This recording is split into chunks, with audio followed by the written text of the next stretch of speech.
Hey everyone, my name is Alexandra and I am a home decor YouTuber and possibly one of IKEA's biggest fans, just throwing that out there. And in this video, I'm gonna walk you through my tiny apartment in downtown Toronto and show you 5 of my favorite IKEA products that make small space living really easy and achievable. Starting with my entryway. So the first product I'm going to talk about is this beautiful mirror. This is probably one of my most favorite IKEA pieces that I have in my home for a couple reasons. The first reason is that a mirror in a small space is so great at making it feel more open and bright, especially if you place it beside a window. So I have a wall of windows in my living room, and when the sun pours through, it bounces off the mirror and just fills this whole space with so much light, making it feel really airy and open. I also love that you can see my giant heart print in the reflection and this quirky bird chandelier that I have hanging in my living room. It's also very functional for me to check myself out before I leave for the day, and I love how this piece works in just about every room. Underneath is this great cabinet. I actually used to have a bench in this entryway, but I switched it out for this cabinet for more storage. And if you are lacking storage, an entryway is a great place to kind of hide extra things that have no other place in your apartment. And then it also doubles as a surface to place my keys and then some entryway essentials, things that I use every day in this cute little basket. And you'd never know that there are tons of pet supplies stored in this cabinet. Okay, so that's my entryway. Now let's move on to my tiny home office.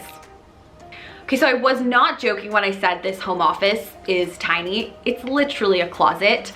This used to be a coat closet, but it's awkwardly placed like right at the end of the living room.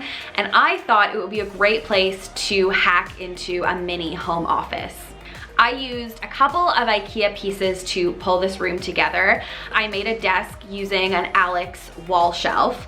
I took 2 brackets, placed it underneath, and then the Alex shelf just rests on top. I love that it has a couple drawers for storage, and it's the perfect size for this closet.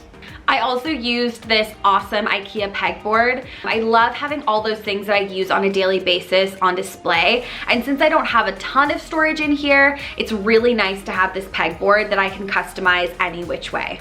And then above the pegboard, I have a lax shelf that holds my printer and an art piece. I love this closet office. It is actually so functional despite how small it is, and it just stores everything I need. And my favorite part is that I can close the door at the end of the day and not think about work for the rest of the evening.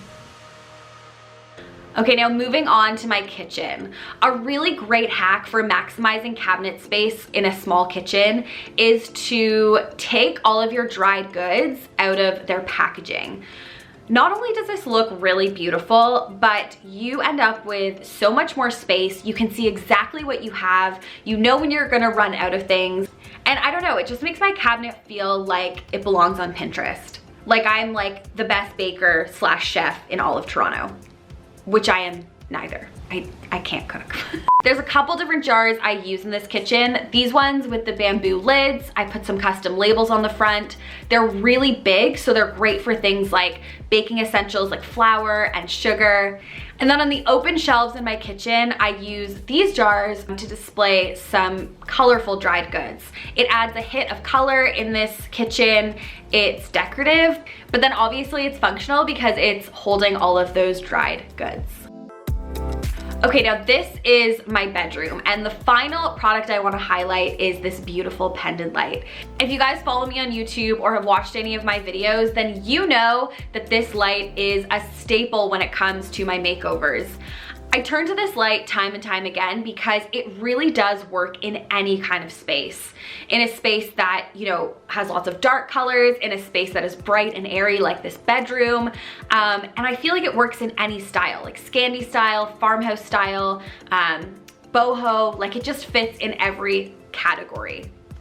A really great tip that I have when making over a small bedroom is to go for a big, beautiful statement light like this one, which might sound counterintuitive because you wouldn't think that a big pendant would work in a small space, but I always find that it makes a statement in a small bedroom and really becomes this beautiful focal point of the room. There's something about walking into a tiny bedroom with a gigantic pendant light that is like, whoa, this space is decorated, it looks beautiful, and the bonus is that this light costs under $100. So this could be your like one big splurge that really pulls your whole small space together. Okay, so there you have it. I hope that these picks help you when you are designing your small apartment, and thank you for watching this video and coming on this little mini tour of my apartment. See you guys next time.